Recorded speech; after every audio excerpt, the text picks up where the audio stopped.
The bitter wind howled through the jagged peaks of Kethmore, carrying with it the promise of another brutal night. Marcus pulled his makeshift fur cloak tighter around his shoulders as he climbed the rocky path to his shelter, a crude but effective cave dwelling he had carved and reinforced over the past 6 months since his transport ship had crashed on this unforgiving world. The shelter was hidden behind a curtain of hanging vines and carefully arranged stones, invisible to the predators that roamed these mountains. He had learned quickly that survival here meant staying hidden, staying quiet, and never letting his guard down. The native creatures of this world were unlike anything he had encountered in his years as a geological surveyor. Some hunted in packs with intelligence that seemed almost human, while others were solitary killers with claws that could slice through rock. As Marcus approached his cave, something felt wrong. The small pieces of thread he had carefully placed across the entrance were disturbed. His hand moved instinctively to the crude iron blade he had forged from salvaged metal, a weapon that had saved his life more times than he could count. He paused, listening to the wind and the distant calls of the blue-furred howlers that emerged at dusk. There, a soft scraping sound from within his shelter, barely audible above the mountain winds. Marcus crept closer, his leather boots silent on the stone. Through a gap in the vine curtain, he glimpsed movement inside his cave. A figure huddled near his small fire pit, where dying embers cast dancing shadows on the rough walls. The intruder was small, wrapped in what appeared to be woven plant fibers that had seen better days. But even in the dim light, Marcus could see the telltale blue glow emanating from exposed skin. One of the natives. His grip tightened on his blade. In 6 months on this world, he had encountered the blue-skinned inhabitants only twice, and both times had nearly cost him his life. They were fierce, territorial, and possessed a strength that far exceeded their slender frames. "I know you are there," the figure spoke without turning around, the voice unmistakably female, and carrying an accent that made the human words sound almost musical. "Your footsteps, they echo differently than the stone cats." Marcus stepped through the curtain, blade raised but not threatening. "This is my home. You need to leave." The alien turned slowly, and he found himself looking into eyes that glowed with a soft, phosphorescent blue, like twin stars in the darkness. Her skin bore the characteristic azure tint of her people, and despite her obvious exhaustion and hunger, there was a dignity in her bearing that gave him pause. "I am Linda," she said, rising carefully with her hands visible. "I do not come to fight. I am." She searched for the word, desperate. "Desperate enough to break into a human shelter," Marcus replied, not lowering his weapon. "Your people killed my friend Jake when we first landed. Why should I trust you?" Linda's eyes flickered with what might have been regret. "Some of my people fear yours. They think you bring death from the sky, but I have watched you these past days. You do not hunt for sport. You do not take more than you need. You show respect to the mountain spirits." "I don't believe in spirits," Marcus said, though he kept his voice neutral. "Just survival." "Same thing, perhaps," Linda replied with a slight smile that revealed teeth slightly sharper than human normal. "I can cook. I know which plants heal and which kill. I can track the safe paths through the crystal valleys where the ground serpents sleep. In exchange, I ask only for warmth and shelter through the cold season." Marcus studied her face, looking for deception. The cold season on Kethmore lasted nearly 8 standard months, with temperatures that could kill an unprotected human in hours. If she was lying about her abilities, they would both be dead before the first major storm. "And if I refuse," Linda's shoulders sagged slightly, "then I will die tonight. The Sectar patrol these peaks, and I cannot outrun them in my condition." She pulled back her makeshift cloak, revealing a partially healed wound along her ribs, the skin around it bearing an unhealthy pale blue tinge. "Sectar. My former companions. They believe I have betrayed our clan by learning your language, by watching your ways instead of simply killing you."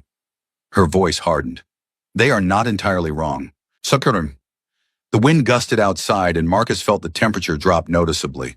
Snow was coming. He could smell it in the air. The smart thing would be to drive her away, to maintain the isolation that had kept him alive this long. But looking at her wound, at the way she swayed slightly on her feet, he found himself thinking of all the times his own survival had depended on the kindness of strangers. "You try anything, make any move that threatens me, and I'll gut you like a mountain crawler," he said, stepping aside. "Understood." Linda nodded, relief evident in her posture. Understood. Over the following days, an uneasy partnership developed between them.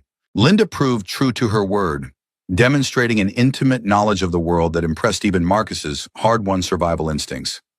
She showed him which berries could supplement their meat diet without causing the violent illness he had suffered early in his stay. Her cooking transformed their simple meals into something that actually resembled food, using spices and preparation methods that brought out flavors he never knew existed. Most importantly, she taught him to read the signs that warned of dangerous weather, the subtle changes in wind direction and animal behavior that preceded the devastating storms that swept down from the high peaks.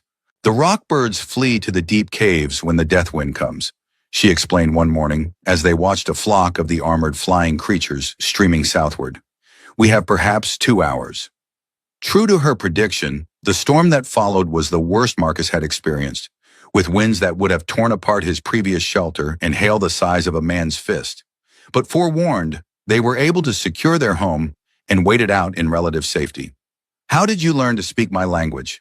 Marcus asked during the storm's lull, as they shared a meal of roasted tuber roots and what Linda assured him was safe meat from one of the smaller local herbivores. Linda was quiet for a long moment, staring into the fire. My people, we are not all the same. Some cling to the old ways, fear all change.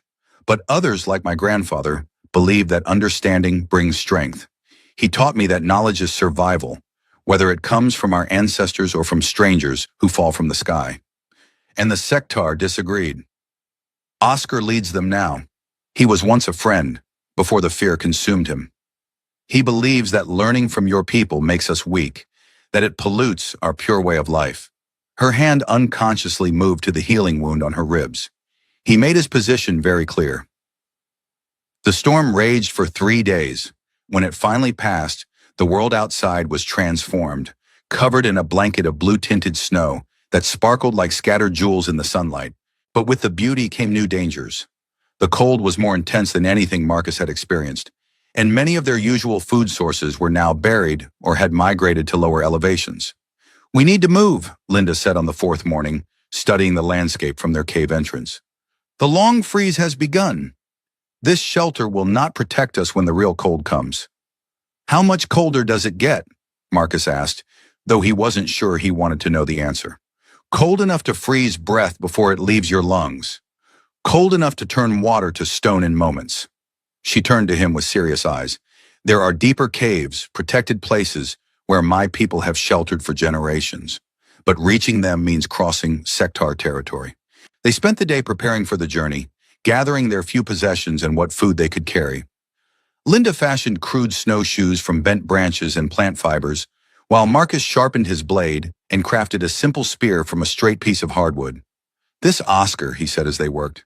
How dangerous is he? Linda's hands stilled on her weaving. Oscar was trained as a hunter from childhood. He can track a snow mouse across stone and kill a crystal bear with nothing but a bone knife. But more than that, he is smart, cunning. He will not simply attack. He will wait, plan, use our own desperation against us. Sounds like someone I'd rather avoid. Avoiding him is not possible if we wish to reach the winter caves. His patrols cover all the safe passages. She met his eyes. But I know another way. Dangerous, but if we are careful. The path Linda led him along the next morning was treacherous beyond anything Marcus had imagined. They followed narrow ledges carved into sheer cliff faces, crossed ice bridges that groaned under their weight, and navigated through forests of crystal formations that sang in the wind like broken glass. The ancestors called this the Path of Echoes, Linda explained as they carefully picked their way between towering crystal spires. Sound travels strangely here. One footstep can bring down an avalanche or carry a whisper for miles. As if to prove her point, a distant sound reached them. Voices speaking in the rapid musical language of Linda's people. She froze, motioning for Marcus to do the same. Sektar, she whispered. They have found our trail. The next few hours passed in tense silence as they tried to move quickly without making noise.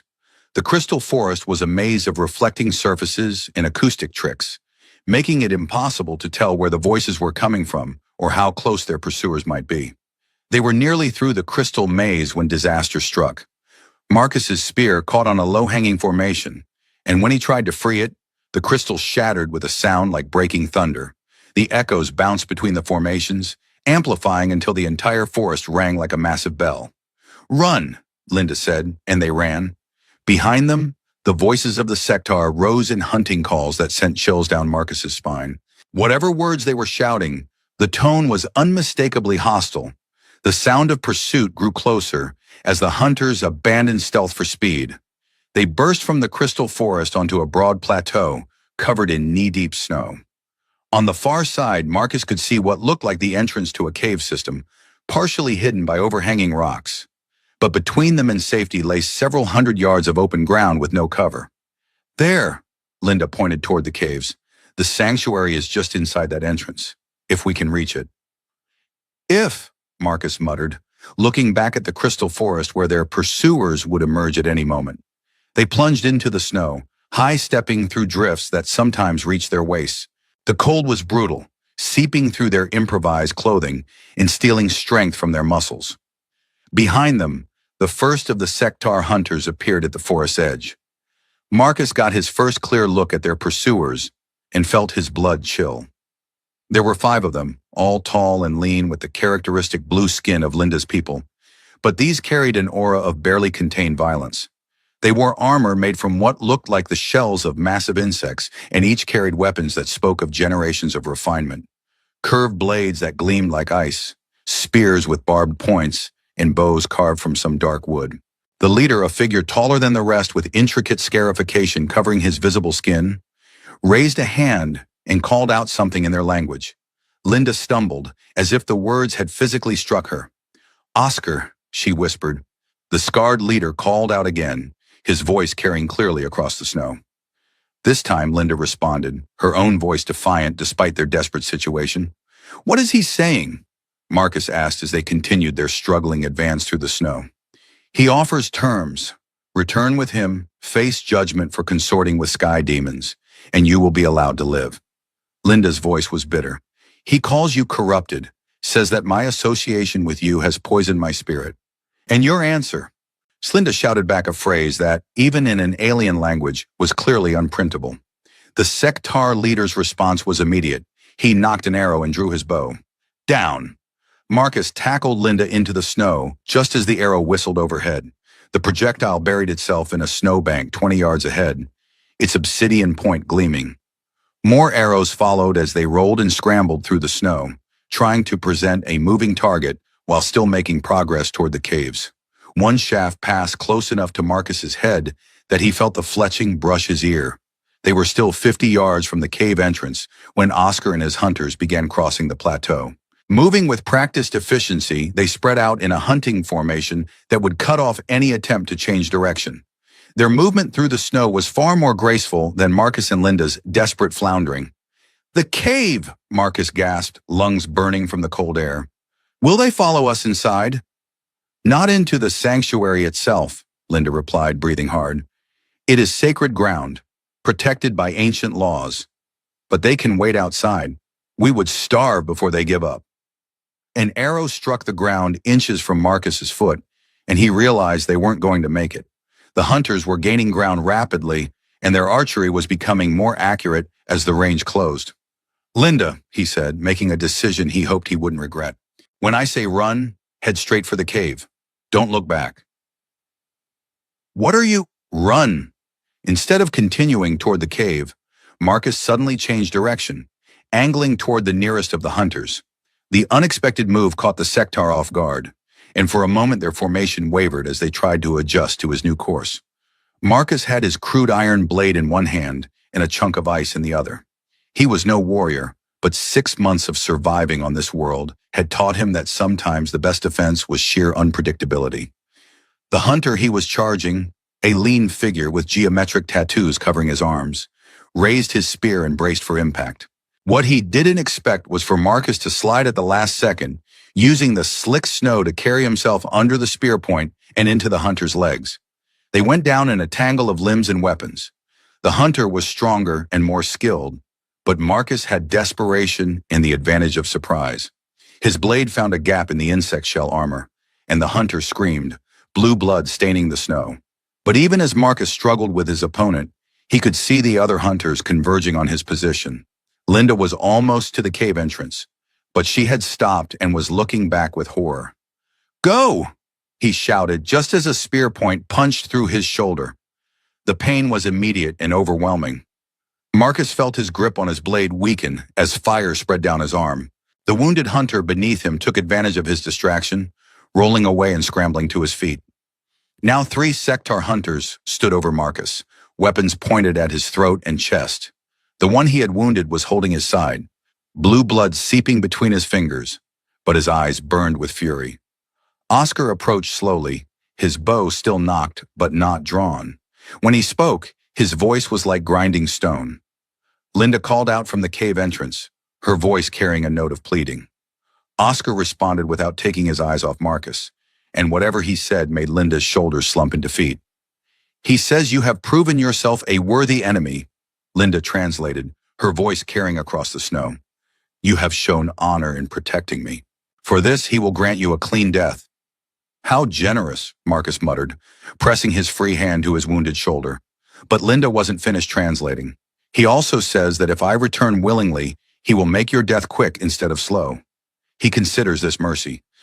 "Tell him," Marcus said loudly enough for his voice to carry, "that he can take his mercy and—" His words were cut off as one of the hunters struck him across the face with the butt of a spear. Stars exploded across his vision, and he tasted blood. Through the ringing in his ears, he heard Linda and Oscar engaged in the heated conversation. Her voice grew increasingly desperate, while his remained cold and implacable.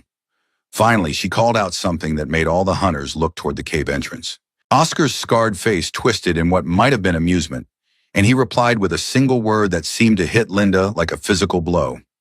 "What did you tell him?" Marcus asked, spitting blood into the snow. Linda's voice was barely audible.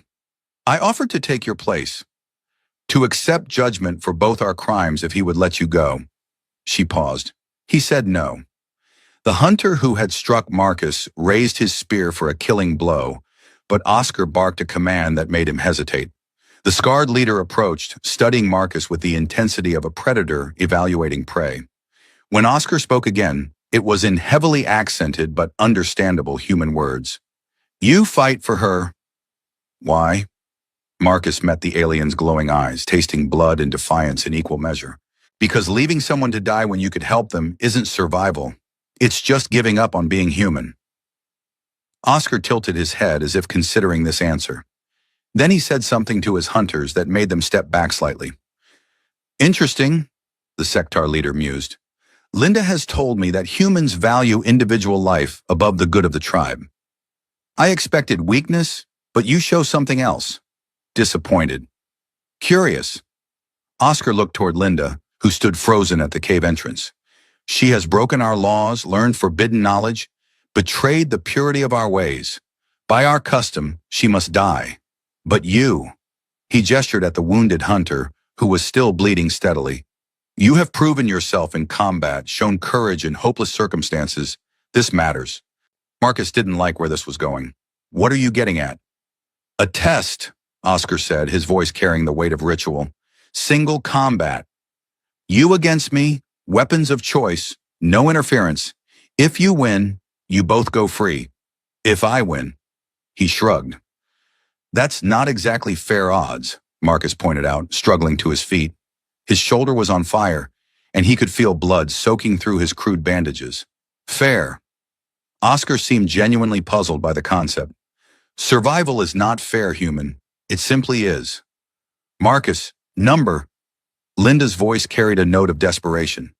"Oscar has never lost single combat. He has killed crystal bears with his bare hands." "Doesn't sound like I have much choice," Marcus replied, looking around at the hunters who still had weapons trained on him. "Unless you're planning to just execute me anyway." Oscar followed his gaze and nodded slowly. "You understand?" "Good. Perhaps Linda chose her companion more wisely than I thought." The Sectar leader walked to where his hunters had laid down their gear and selected a curved blade similar to a machete. He tested its balance with a few practice swings that made the air whistle. "Choose your weapon," he said, gesturing toward the pile of gear. Marcus looked over the collection of alien weapons, all clearly crafted by masters of their art. His own crude iron blade seemed pathetic by comparison, but familiarity counted for something in a fight, and he had learned to trust the weapon that had kept him alive this long. "I'll stick with what I have," he said, drawing his blade despite the pain in his shoulder. Oscar's scarred face showed what might have been approval. "Honor and simplicity. I respect this."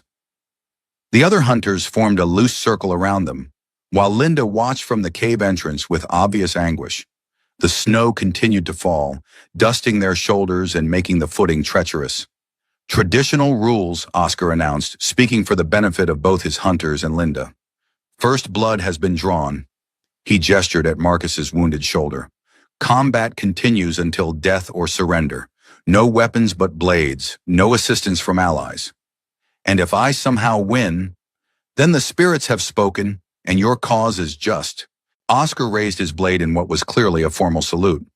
"Though I do not expect this outcome." "We'll see," Marcus said, returning the salute with his own crude weapon. They began to circle each other, feet crunching in the snow. Oscar moved with fluid grace, his blade held in a guard position that spoke of decades of training. His eyes never left Marcus's face, reading every micro-expression for hints of his opponent's intentions. Marcus, by contrast, felt clumsy and off balance. His shoulders screamed with every movement, and the cold was making his muscles stiff. But he had one advantage that the alien warrior might not expect: 6 months of desperate, improvised fighting against creatures that didn't follow any rules of honorable combat. Oscar struck first, a lightning-fast thrust aimed at Marcus's chest. The human barely managed to deflect it, his blade ringing against the superior alien steel. The force of the impact sent jolts of pain through his wounded shoulder, and he stumbled backward. The sector leader followed up immediately, launching a series of precisely controlled attacks that forced Marcus to give ground steadily. Each parry was increasingly desperate, and he could feel his strength ebbing with his blood.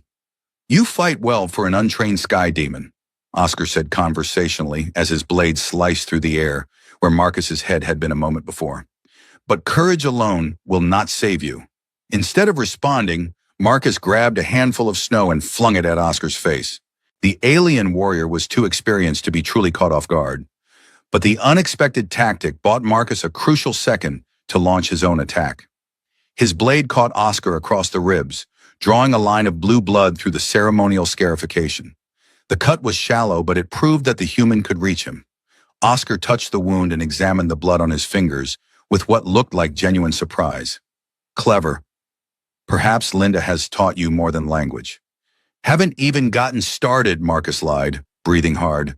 But Oscar was no longer treating him like an amateur. The alien's next attack was a whirlwind of steel that nearly overwhelmed Marcus's defenses entirely. Only a desperate dive to the side saved him from having his throat opened, and he rolled through the snow to avoid the follow-up strike. As he came to his feet, Marcus realized he was now fighting with his back to a steep drop-off that fell away into a canyon filled with jagged rocks. Oscar had maneuvered him here deliberately, cutting off his retreat. "Nowhere to run, human. Face your death with dignity." Instead of retreating further, Marcus did something that went against every instinct. He charged directly at Oscar, accepting a shallow cut across his ribs in exchange for getting inside the alien's guard. They grappled for a moment, and Marcus discovered that Oscar was every bit as strong as Linda had warned. The alien's free hand closed around Marcus's throat, and stars began to dance across his vision as his air supply was cut off. But being shorter than his opponent had its advantages. Marcus drove his knee up with all his remaining strength, catching Oscar in the solar plexus. The alien doubled over with a grunt of pain, his grip loosening just enough for Marcus to break free. Both fighters staggered apart, breathing hard. Oscar's ceremonial scars were now crossed with several lines of bleeding cuts, while Marcus felt like he was bleeding from a dozen different wounds. The snow around them was stained blue and red, and steam rose from the hot blood in the cold air. "You surprised me," Oscar admitted, wiping blood from a cut near his eye. "I expected you to die quickly like the other sky demons we have killed, but you adapt, improvise. These are valuable traits. Valuable enough to let us go." Oscar's laugh was like breaking glass. "No, but valuable enough that I will remember you with respect as I kill you." The final exchange was brief and vicious. Oscar came in with a complex pattern of strikes that should have ended the fight immediately. But Marcus had been watching, learning, and he had noticed that the alien warrior's footwork was slightly less sure on the slippery snow. Instead of trying to match Oscar's technique, Marcus threw himself forward in a tackle that carried both fighters toward the cliff edge. They hit the ground hard, rolling and struggling for advantage as their blades were knocked away. For a moment, they teetered on the very edge of the precipice, both men straining to avoid the fatal drop. Oscar's superior strength began to tell, and Marcus felt himself being forced backward. Then Linda's voice cut through the sound of their struggle, calling out something in her own language. The words seemed to freeze Oscar in place, his eyes widening with what looked like shock. Marcus didn't hesitate. He wrapped his arms around Oscar's waist and threw himself backward off the cliff, carrying the alien warrior with him. They fell through space for what felt like an eternity, bouncing off the rocky walls of the canyon. Marcus's last coherent thought before hitting the bottom was wondering if Linda would be able to survive the winter alone. He woke to find himself lying on a bed of soft furs in a warm cave lit by a crackling fire. His entire body was a map of pain, but he was alive, which seemed impossible given his last clear memory. "You are awake," Linda's voice came from somewhere to his left. "I was beginning to worry." Marcus tried to sit up and immediately regretted it. How am I not dead? The snow at the bottom of the canyon was very deep, and Oscar, he cushioned your fall. Linda moved into his field of vision, her face grave. He did not survive. "I'm sorry," Marcus said, and was surprised to find that he meant it. "I know he was your friend once." Linda was quiet for a long moment. What I called out to him at the end, it was something he taught me when we were children, a phrase about honor being more important than victory. I think it reminded him of who he used to be before the fear consumed him. "Where are we?" "The sanctuary caves. The other hunters carried you here after they retrieved your body from the canyon. By their laws, you had defeated their leader in fair combat, even though you both died doing it. They were honor-bound to respect the outcome." Marcus absorbed this information slowly. And now? Now they have returned to tell the clans what happened here, that a sky demon fought with honor to protect one of our people, and that perhaps the old fears are not always wise. Linda moved closer, and he could see that she had been crying. Her phosphorescent tears had left glowing tracks down her cheeks. Some will listen, others will not, but change has begun. Over the following weeks, as Marcus recovered from his injuries, other members of Linda's people began to visit the sanctuary. Most came out of curiosity, wanting to see the human who had defeated Oscar in single combat. But some came seeking knowledge, wanting to learn about the strange ways of the sky demons. Linda served as translator and cultural bridge, helping both sides overcome centuries of mutual fear and suspicion. She taught Marcus more of her language while showing her people that humans were not the monsters their legends claimed. "Your friend Jake," she said one evening as they watched the alien aurora paint the sky in shades of blue and green. "Tell me about him." Marcus was quiet for a while, remembering. He was a geologist like me. Brilliant scientist, terrible at practical things. Could analyze the mineral composition of a rock sample with his eyes closed, but couldn't start a fire to save his life. He smiled sadly. He probably would have loved this place if he'd had the chance to study it properly. The ones who killed him, they acted from fear. Fear of change. Fear of losing what they thought made them pure. Linda's voice was thoughtful. Oscar was the same in the end. Fear made him cruel. "What about you? What do you fear?" Linda considered the question seriously. "I fear that my people will choose fear over wisdom, that they will see cooperation as corruption and strength as weakness. I fear that this chance for understanding will be lost." As the months passed, Marcus learned that Linda's fears were not unfounded. The clans were divided in their response to the events at the sanctuary. Some, particularly the younger generation, embraced the possibility of learning from the human knowledge that had fallen from the sky. They were fascinated by concepts like metallurgy, engineering, and scientific method that could improve their harsh lives. But others, led by traditional elders, saw any contact with human ways as dangerous contamination. They began to speak of the need to purify the clans, to drive out those who had been corrupted by alien influence. The conflict came to a head when a delegation of elders arrived at the sanctuary demanding that Linda be turned over for judgment. Their leader was an ancient female named Kesara, whose authority was absolute in matters of clan law. "You harbor a traitor," Kesara announced in accented human words, her voice carrying the weight of generations. "One who has abandoned the pure ways of our ancestors for the poisoned wisdom of sky demons." "Linda has broken no law that matters," Marcus replied, standing despite his still healing wounds. "She chose to learn instead of remaining ignorant. How is knowledge a crime?" Kesara's glowing eyes fixed on him with undisguised contempt. "Knowledge without wisdom is destruction, human. Your people fell from the sky in vessels of metal and fire. You bring ways that will change us into something we are not meant to be." "Change isn't always bad," Marcus argued. "Sometimes it's survival." "Survival without honor is merely existence," the elder replied. "We would rather remain true to ourselves and perish than become corrupted imitations of others." The debate might have continued indefinitely, but it was interrupted by the arrival of unexpected visitors.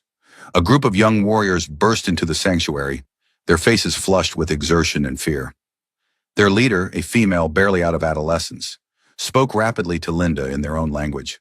As the report continued, Linda's expression grew increasingly grave. "What is it?" Marcus asked. "The northern clans," Linda translated.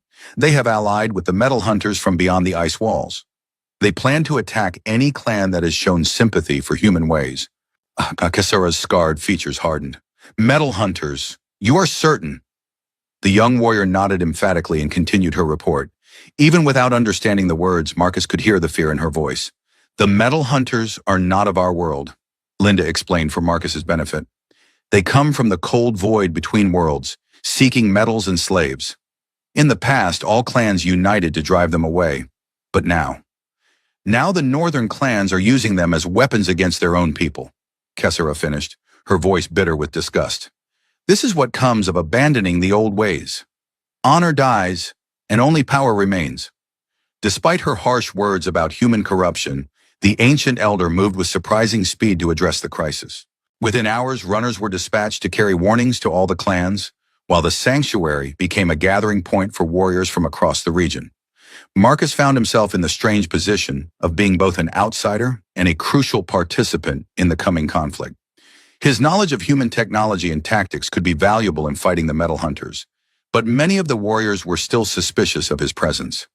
"They fear that helping you will corrupt them," Linda explained as they watched the camp spring up around the sanctuary. "But they also know that desperate times call for desperate measures." The solution came from an unexpected source. A young warrior named Tyler, a name he had chosen for himself after learning human words from Linda, approached Marcus with a proposal. "Teach us," Tyler said in heavily accented English, "not your sky magic or metal fire, but your ways of thinking, how to see problems differently." "What kind of problems?" Marcus asked. Tyler led him to a crude map drawn in the sand, showing the positions of various clan territories and the likely approach routes for the Metal Hunter army. "Traditional tactics say we should meet them in the high pass, where our knowledge of the terrain gives advantage," Tyler explained. "But they have weapons that strike from great distance, armor that turns our blades." "How does human thinking solve this?" Marcus studied the map, his geological training helping him read the terrain features. "You're thinking like prey," he said finally, "waiting for them to come to you, hoping your natural advantages will be enough. But what if you became the hunters instead?" Over the next several days, Marcus worked with Tyler and a handful of other young warriors to develop new tactical approaches. Instead of meeting the metal hunters head-on, they would use guerrilla tactics, hit-and-run attacks designed to disrupt supply lines and communications. "Your people know this terrain better than anyone," Marcus explained as they planned their first raid. "Use that knowledge. Force them to fight where they're weak instead of where they're strong." The first test of their new tactics came when scouts reported a metal hunter advance force moving through the Crystal Canyons. Traditional clan doctrine would have called for a frontal assault, relying on superior numbers and knowledge of the terrain.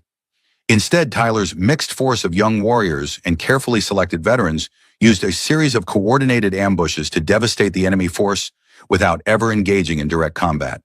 They struck from hidden positions, used avalanches and rock slides as weapons, and melted away before the metal hunters could organize a response.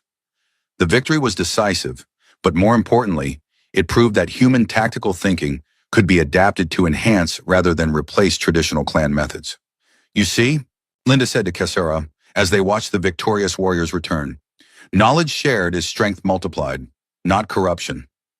The ancient elder was silent for a long moment, studying the faces of the young warriors who had achieved what conventional wisdom said was impossible. Perhaps, she said finally, but wisdom is knowing when to embrace change and when to resist it. The test is not yet complete. The final test came sooner than anyone expected. The main Metal Hunter army, enraged by the loss of their advance force, abandoned stealth and launched a direct assault on the sanctuary itself. Their goal was simple: capture or kill the human whose knowledge was proving so disruptive to their plans. The battle that followed was unlike anything Marcus had ever experienced. The Metal Hunters wore powered armor that turned most clan weapons into toys, and their energy weapons could punch through stone walls. But the defenders had advantages of their own: intimate knowledge of the cave system, weapons designed for close quarters fighting, and tactics that their enemies couldn't predict. Marcus found himself fighting alongside warriors who had initially viewed him with suspicion, his crude iron blade clashing against weapons that belonged in a science fiction novel. The irony wasn't lost on him. He had survived the crash of an advanced spacecraft only to find himself in a medieval-style battle for survival. The turning point came when Linda led a desperate assault on the Metal Hunters' command position. Using knowledge she had gained from watching human technology, she was able to identify and target the power source that fed their advanced weapons. "The blue fire that powers their weapons," she shouted over the din of battle. "It flows through the metal veins in their armor. Cut the veins, kill the fire." The information spread through the defending forces like wildfire. Warriors who had been futilely hammering at impenetrable armor began targeting joints and connections instead. The Metal Hunters' technological advantage began to crumble as their equipment failed under precisely targeted attacks. In the end, the battle was won not by superior technology or numbers, but by the very thing Kesara had warned against: the mixing of different ways of thinking. Human analytical methods combined with clan knowledge of metallurgy and engineering produced solutions that neither side could have developed alone. As the Metal Hunter survivors retreated into the wasteland beyond the ice walls, Marcus found himself surrounded by warriors who no longer looked at him with suspicion. He had proven himself not just in single combat, but as an ally whose different perspective made them all stronger. "What happens now?" he asked Linda as they watched the enemy forces disappear into the distance. "Now we rebuild," she replied. "Some clans will return to the old ways, pretending this never happened, but others will remember what we accomplished here. They will teach their children that strength comes not from purity, but from wisdom wherever it is found." Kesara approached them as they spoke, her ancient features thoughtful. "You have taught us something valuable, Sky Demon," she said to Marcus. "That survival sometimes requires us to become more than we were, not less." "I learned as much as I taught," Marcus replied honestly. "Maybe more." The old elder nodded slowly. "This is how knowledge should work. Each side gives, each side receives, both become stronger." She turned to Linda. "You chose your companion well, young one. He has honor." In the weeks that followed, as the clans rebuilt and prepared for the harsh winter ahead, Marcus found his role in this alien society slowly evolving.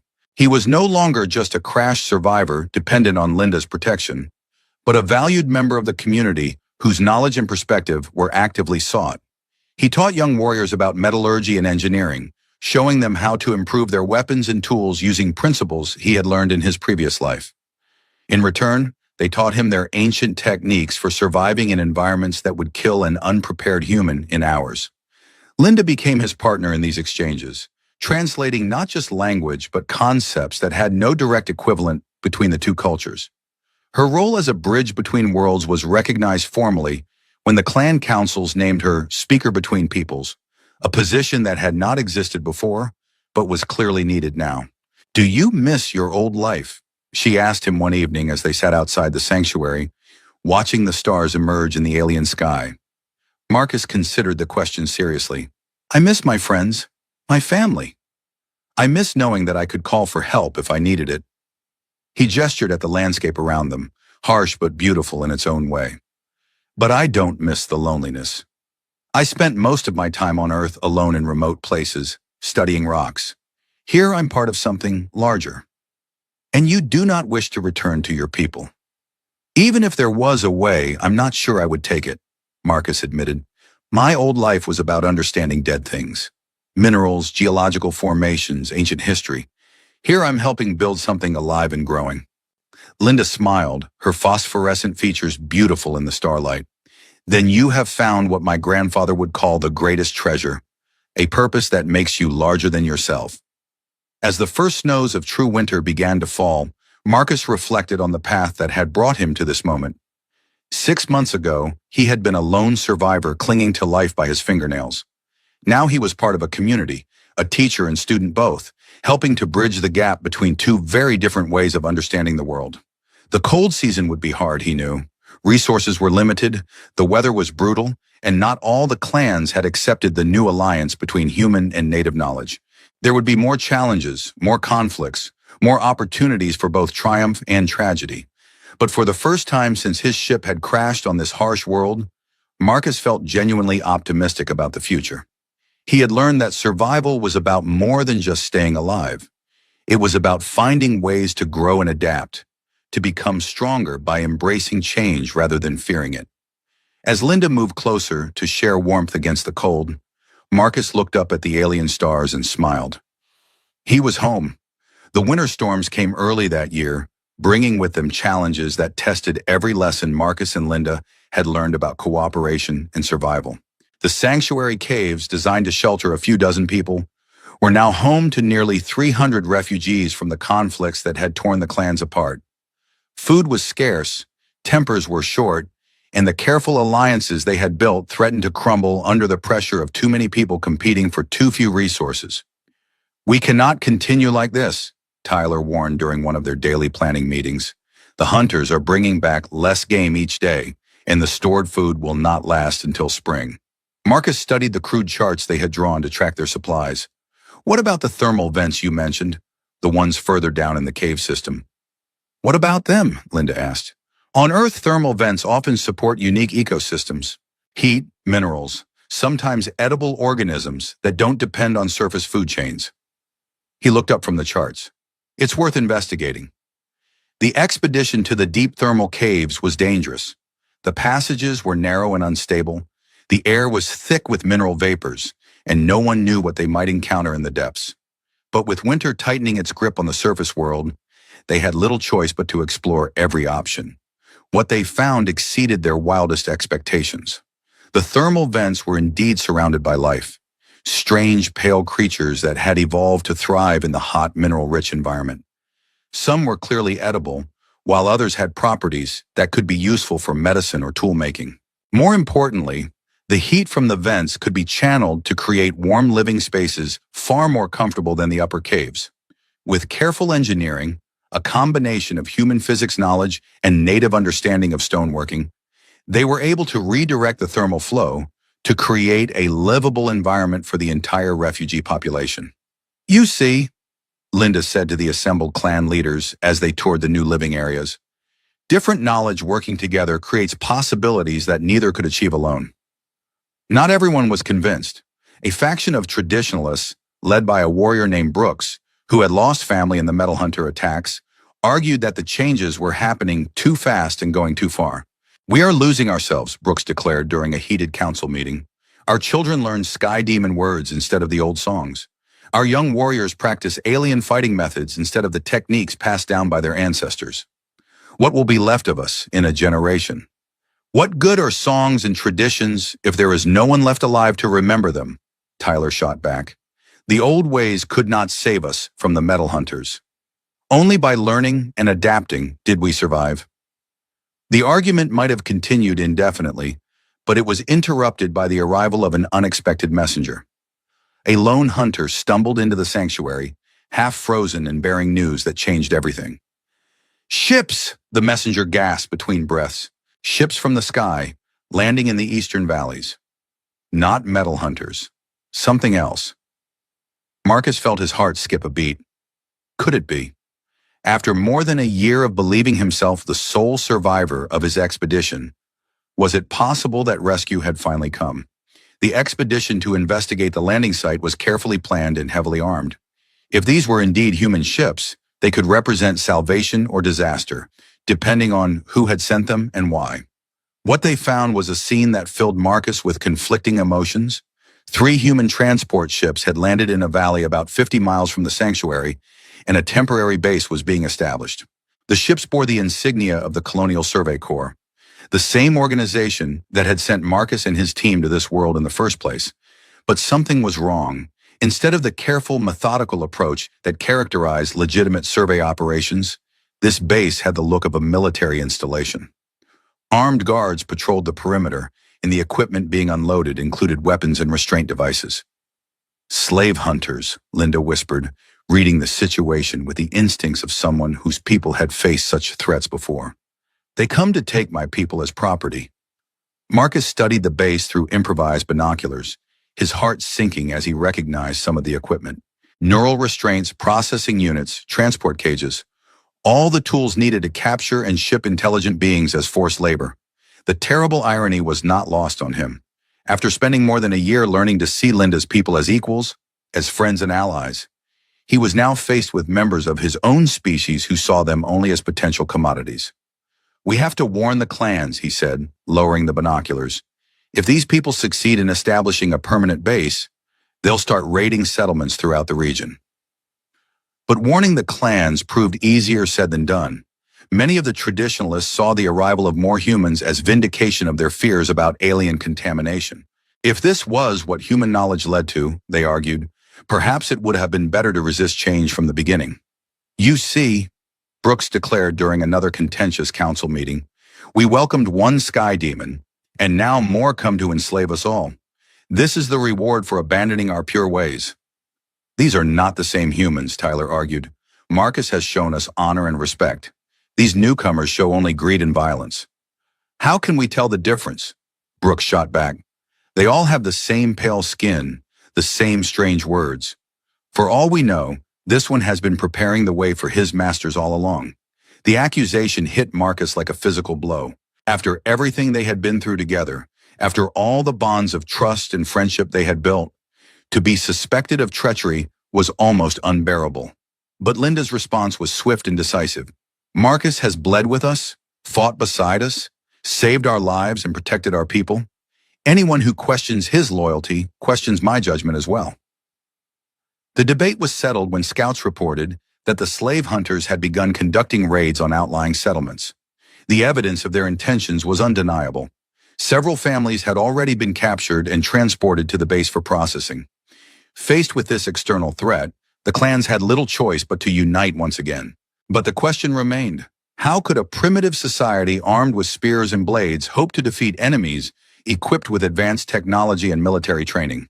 "The same way we defeated the metal hunters," Linda said during their strategy session. "We use our advantages, knowledge of the terrain, superior numbers, and tactics they won't expect." But Marcus shook his head. "These aren't alien invaders who don't understand this world. These are humans trained for this kind of operation. They'll have protocols for dealing with primitive resistance, countermeasures for guerrilla tactics." "Then what do you suggest?" Tyler asked. Marcus was quiet for a long moment, his mind working through possibilities and their likely consequences.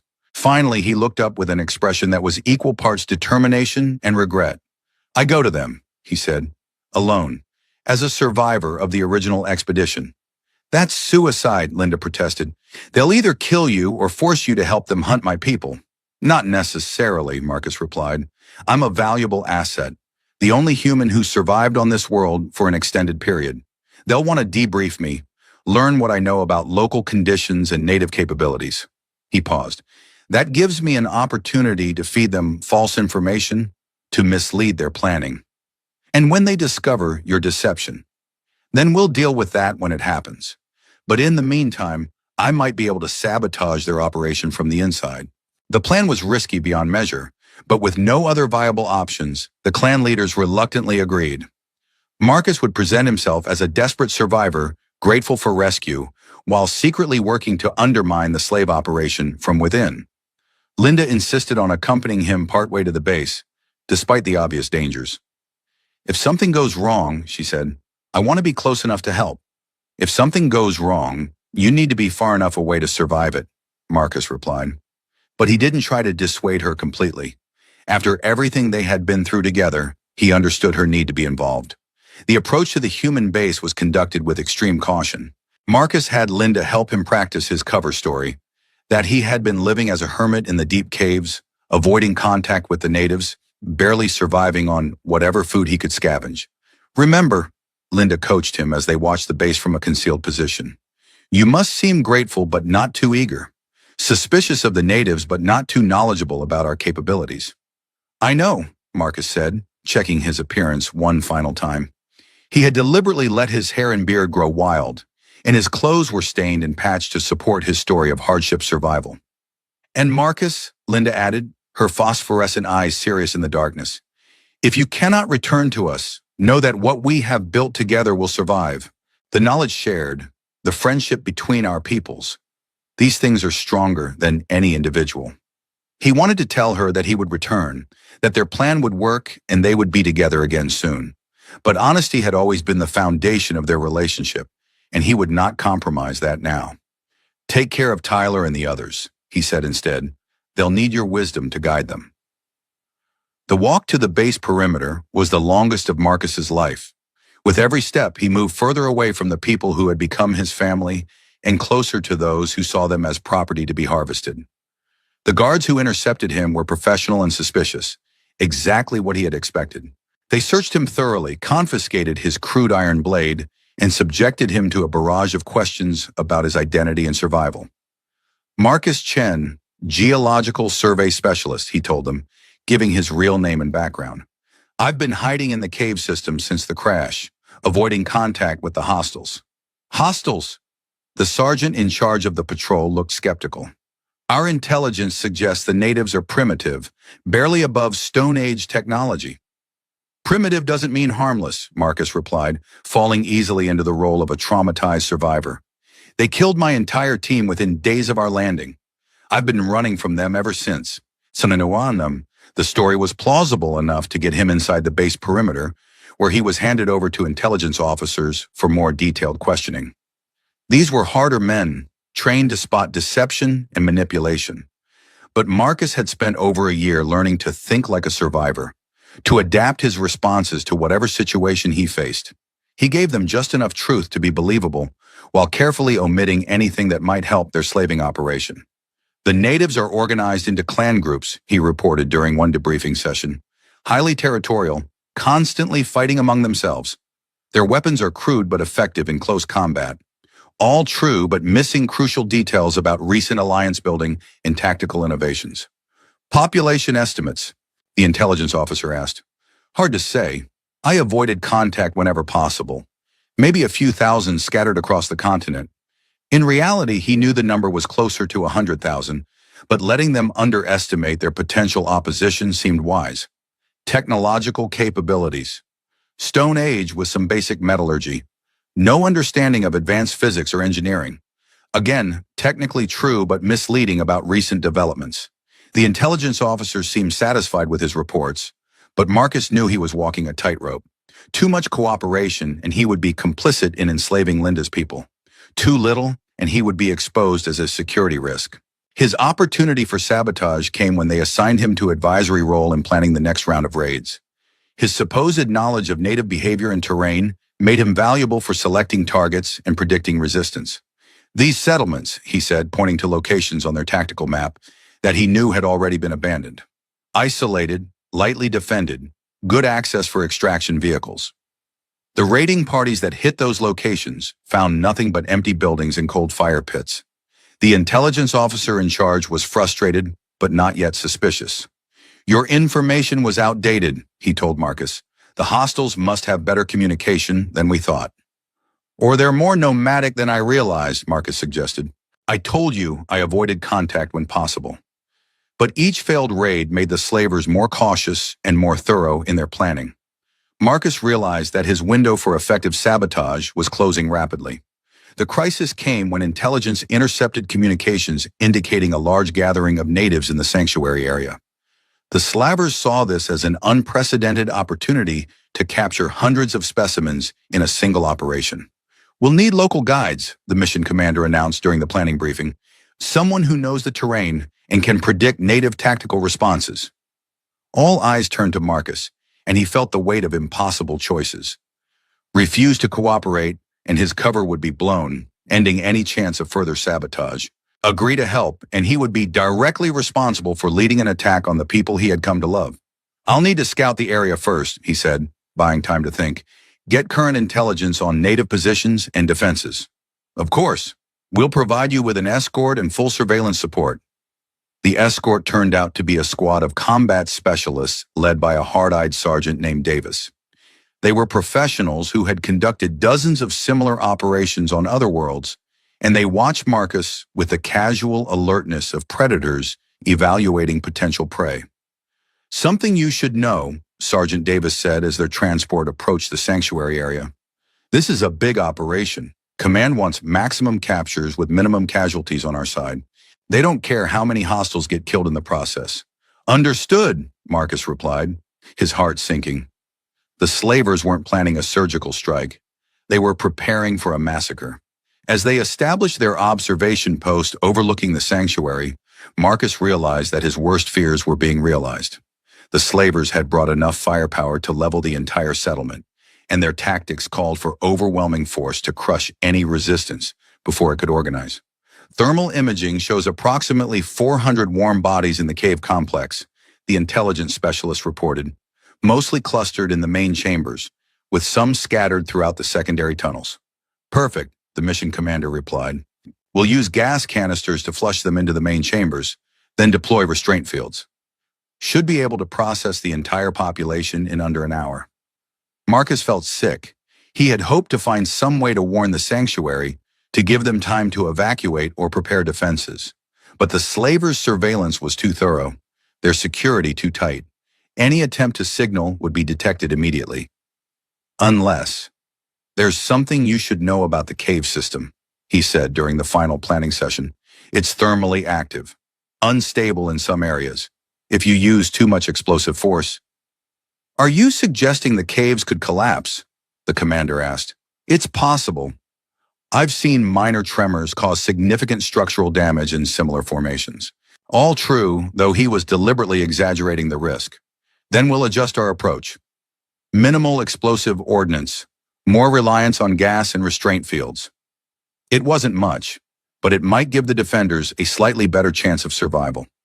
Marcus could only hope that Tyler and the others had been preparing for this possibility. The attack was scheduled for dawn, when the natives would presumably be least alert. As Marcus lay in his assigned position, overlooking the sanctuary, he found himself thinking about all the people he was about to betray. Tyler with his eager questions about human engineering, Linda with her wisdom and courage, even old Kessera with her grudging acceptance of change.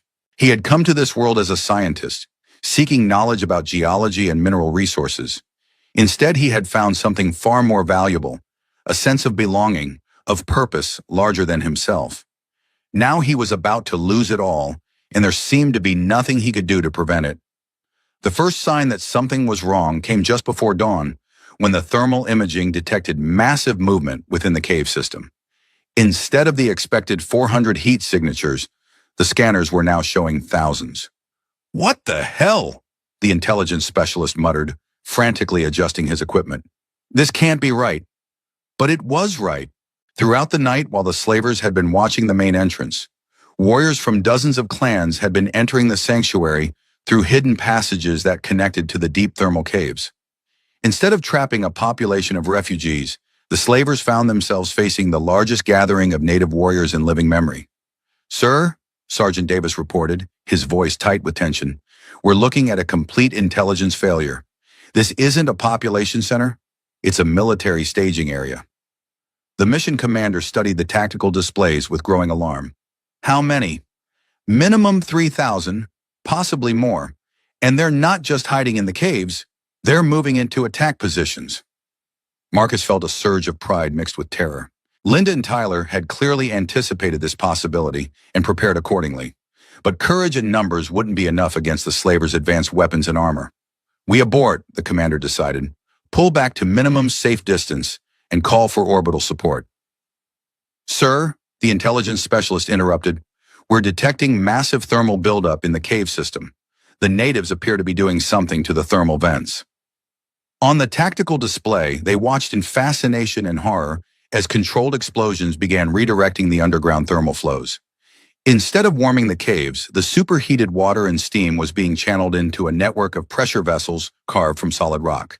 It's a thermal cannon, Marcus realized, understanding flooding through him. They're using the planet's own geology as a weapon. The first blast of superheated steam erupted from a concealed vent just 50 yards from the slaver's position. The temperature spike was enough to melt metal and char anything organic in its path. Fall back. All units, fall back. The commander shouted into his communicator, but it was too late.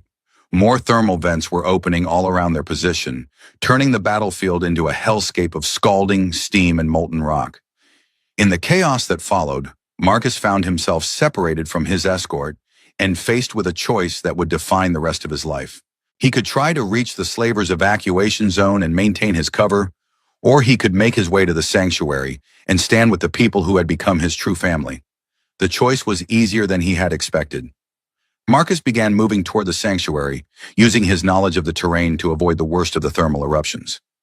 Behind him, he could hear the slavers' transport ships lifting off, abandoning their ground forces to whatever fate awaited them.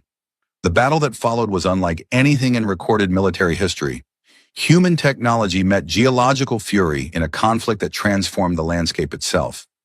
The thermal weapons created clouds of steam that reduced visibility to zero, while the heat turned the air itself into a weapon that could kill with every breath.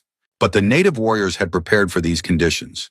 They wore masks and protective gear woven from materials that could withstand the heat, and they moved through the steam clouds with the confidence of people fighting on their home ground. Marcus stumbled through the chaos, following the sound of Linda's voice as she coordinated the defense. When he finally reached her position, she looked at him with a mixture of relief and suspicion. "You came back," she said simply. "Where else would I go?"